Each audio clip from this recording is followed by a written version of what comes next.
Assalamualaikum warahmatullahi wabarakatuh. Halo semuanya, perkenalkan nama saya Yunida Trimarvitasari. Saya dari Pendidikan Biologi Universitas Ahmad Dahlan, Yogyakarta.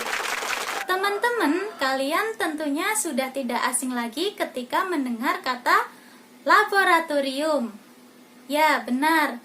Laboratorium merupakan suatu tempat untuk melakukan sebuah percobaan ataupun penelitian yang tentunya memiliki resiko dan bahaya ketika terjadi kecelakaan kerja. Nah, maka dari itu, ketika kita berada di laboratorium, kita dianjurkan untuk menggunakan alat perlindungan diri yang dalam bahasa Inggris sering disebut dengan Personal Protective Equipment atau sering disingkat dengan PPE. Nah, di sini siapa yang tahu apa itu PPE? PPE merupakan suatu peralatan yang digunakan seseorang ketika beraktivitas di laboratorium yang berfungsi untuk melindungi atau meminimalkan tereksposnya substansi berbahaya ketika terkena tubuh kita. Nah, beberapa peralatan perlindungan diri standar laboratorium yaitu jas laboratorium, kacamata pelindung, masker, glove, sepatu, dan pelindung telinga. Jas laboratorium digunakan untuk melindungi badan dari percikan bahan kimia berbahaya. Kacamata pelindung digunakan untuk melindungi mata dari percikan bahan kimia yang dapat mengakibatkan kerusakan mata, bahkan dapat menyebabkan kebutaan.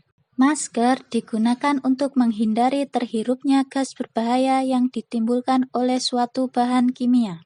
Glove digunakan untuk melindungi tangan dari jajaran larutan kimia yang bisa membuat tangan terasa gatal atau melepuh.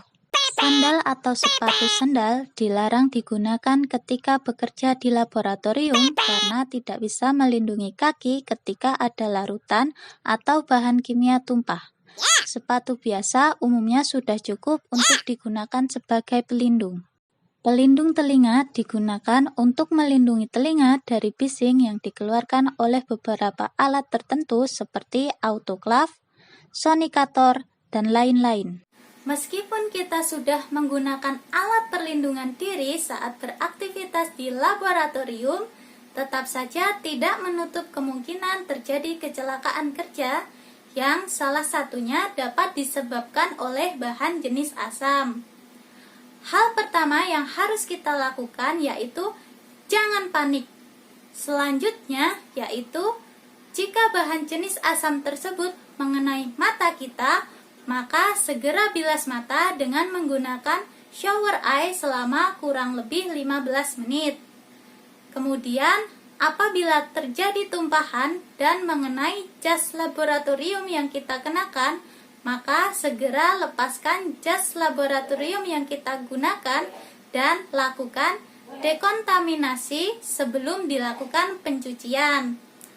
Kemudian, apabila terjadi tumpahan dan mengenai tubuh kita, maka segera cuci tubuh kita di bawah shower dengan menggunakan sabun dan air mengalir.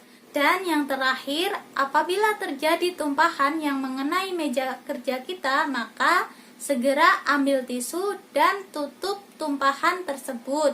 Kemudian lakukan dekontaminasi dengan menggunakan larutan klorin. Nah, sekarang teman-teman sudah tahu kan bahwa ketika kita berada di laboratorium, kita harus menggunakan alat perlindungan diri supaya terhindar dari bahan-bahan yang berbahaya. Nah, sekian video ini, semoga bermanfaat.